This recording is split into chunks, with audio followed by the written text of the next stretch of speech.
सुनिश्चित करने के बाद कि उसकी 1 साल की बेटी उसकी पहली डेट में बाधा डाल सकती है, उस महिला ने एक नींद की गोली को आधा तोड़कर उसे दूध में मिला दिया और बिना देर किए बच्ची को पिला देती है। दवा के असर से बच्ची गहरी नींद में सो गई, जिससे महिला बिना किसी दिक्कत के बाहर जाने में सफल रही। इसी बीच उसका पति जैक अपने काम से जल्दी घर लौट आया और उसने देखा कि उनकी बेटी अजीब तरीके से सो रही है। उसकी सांसें धीमी थीं और वो बुखार में जल रही थी। सौभाग्य से डॉक्टरों ने बच्चे की जान बचा ली। बाद में एक डॉक्टर जैक के पास आया और उसे जांच की रिपोर्ट दिखाई, जिसमें बच्ची के खून में नींद की दवा पाई गई। लेकिन अपनी बेटी को आईवी लाइनों और मेडिकल उपकरणों से घिरा हुआ देखकर जैक की आंखों में आंसू आ गए। हाल ही में आए आर्थिक संकट के कारण उसे अपनी नौकरी से हाथ धोना पड़ा था, जबकि उसकी पत्नी अभी भी एक ट्रेनिंग इंस्टीट्यूट की डायरेक्टर थी। जैक अब एक गृहस्थी पति बन चुका था, जो रोज खाना पकाता और बच्चे की देखभाल करता था। अगर घर के किसी भी छोटे मोटे काम में गलती होती तो उसकी पत्नी गुस्सा करती और उस पर आरोप लगाती। घरेलू कामों के अलावा जैक की एकमात्र खुशी पास की किताबों की दुकान में प्रेम कहानियों को पढ़ने में थी। लेकिन एक दिन वो अचानक अपनी पत्नी के ऑफिस पहुंच गया, जहां वो और उसका प्रेमी करीबी पल बांट रहे थे। पत्नी ने जल्दी से सफाई दी कि वे बस किसी काम पर चर्चा कर रहे थे, लेकिन उसकी नंगे पैर की स्थिति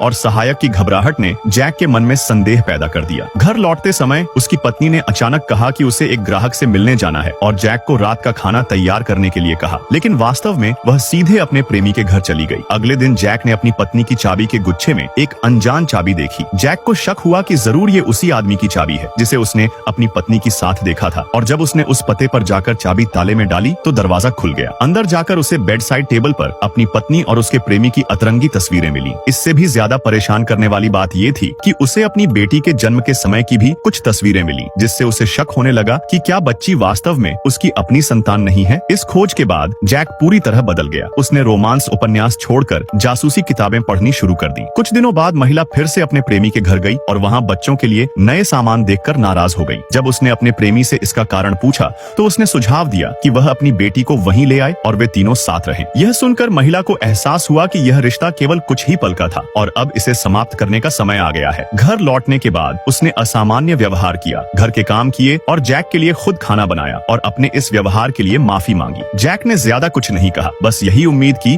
कि वह हमेशा अपनी बेटी की अच्छी मां बनी रहे। लेकिन इस छोटे से सुलह के पल को अचानक आई एक फोन कॉल ने तोड़ दिया। कॉल उठाते ही महिला घबरा गई, लेकिन सौभाग्य से दूसरी